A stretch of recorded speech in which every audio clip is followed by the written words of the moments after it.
طریقے تو دونوں بزرگوں کے ہیں، لیکن نئے زمانے کے لیے نیا طریقہ شارٹ کٹ ہے. ہاں جس کی مرضی وہ پرانے طریقے پہ چلے، مرضی اس کی، ٹھیک ہے نا. ابھی بھی بہت سارے لوگ ہوتے ہیں بیچارے، ابھی اینڈرائڈ موبائل ہے، اسی کے اندر کی پیڈ ہوتا ہے، اسی کے اندر واٹس ایپ ہے، اسی کے اندر فلانا ڈھمکا. بعض لوگ بیچارے پرانے ذہن کے ہوتے ہیں تو ان کا وہ بٹن والا موبائل استعمال کر رہے ہوتے ہیں.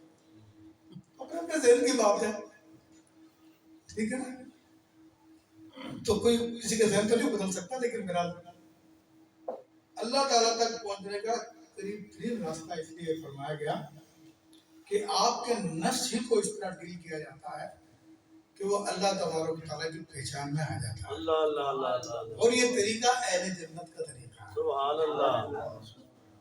اہل جنت کا طریقہ بھی یہی ہوتا ہے کہ وہ اللہ کی نعمتوں کو استعمال کرتے ہیں اور اپنے منعم کو پہچانتے، اپنے نعمت دینے والے کو پہچانتے ہیں.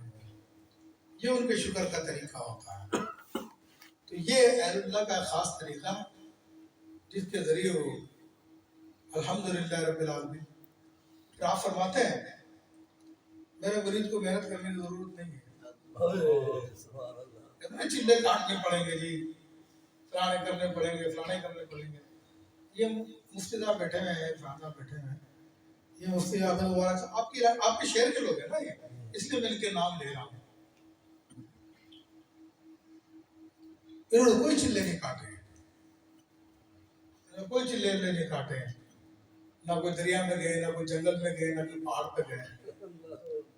اگر یہ تو بتاؤ کہ لوگ مریض آپ کے پاس آ رہے ہیں، ان کو شفا ہو رہی ہے نہیں ہو رہی؟ مفتی صاحب جنات اتر رہے نہیں اتر رہے، جادو کٹ رہے نہیں کٹ رہے، لوگوں کو مشکلیں دور ہو رہی نہیں ہو رہی ہیں.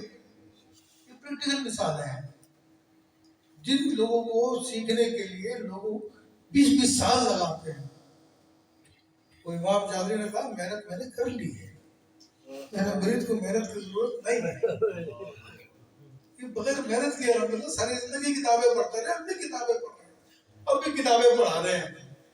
بس ادھر توجہ کی تو یہ کام شروع ہو گیا، سبحان اللہ. ادھر توجہ کی تو وہ کام شروع ہو گیا.